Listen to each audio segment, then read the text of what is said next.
Hi there, Nick Troiano here. Last week, President Obama addressed the nation to talk about America's response to the advance of ISIS in Iraq and Syria. While I believe more must be done, I applaud President Obama for finally beginning to take this threat seriously and articulating a plan to, quote, degrade and ultimately destroy this evil terrorist group. But the fact that this administration now finds itself having to reluctantly take military action against a threat that was largely preventable in the first place ought to underscore the need for our country to reevaluate our role in the world, to reprioritize our engagement in international conflicts, and to rethink the consequences of our action, or in the case of Iraq and Syria, our inaction. From the rise of ISIS in the Middle East, to the aggression of Russia and Ukraine, to the ongoing threats from Iran and North Korea, and beyond, our country faces a range of threats to our national security, regional stability, and human rights. In thinking about if, how, or to what extent our country should respond to these threats, I've laid out 5 foreign policy principles that would guide my decision-making if I'm elected in November.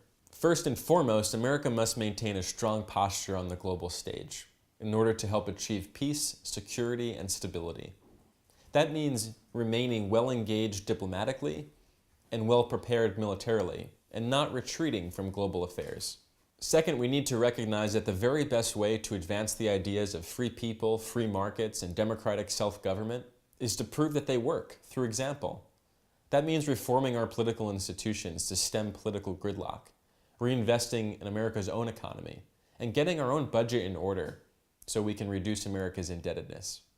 Third, we must remain fully dedicated to protecting our own national security, assisting our allies, and responding to genuine humanitarian crises.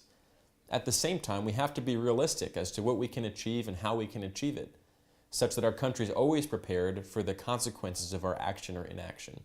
Fourth, we must articulate our foreign policy in precise terms and support it with decisive action, so the world knows that we mean what we say and say what we mean. The greatest stability will be found when other countries know exactly what to expect from our own.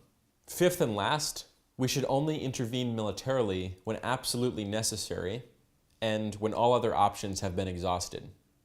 And in doing so, we must leverage superior air power, technology, and intelligence to minimize threats to American soldiers.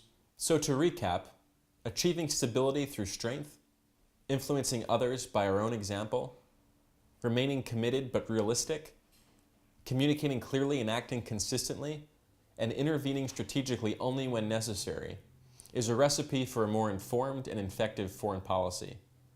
One that is a stark departure from the shoot now and aim later approach of Congressman Tom Marino, and one that I look forward to bringing with me to Congress in January. As always, thanks for watching. I welcome your thoughts, questions, and comments in the section below, and look forward to seeing you again here next week.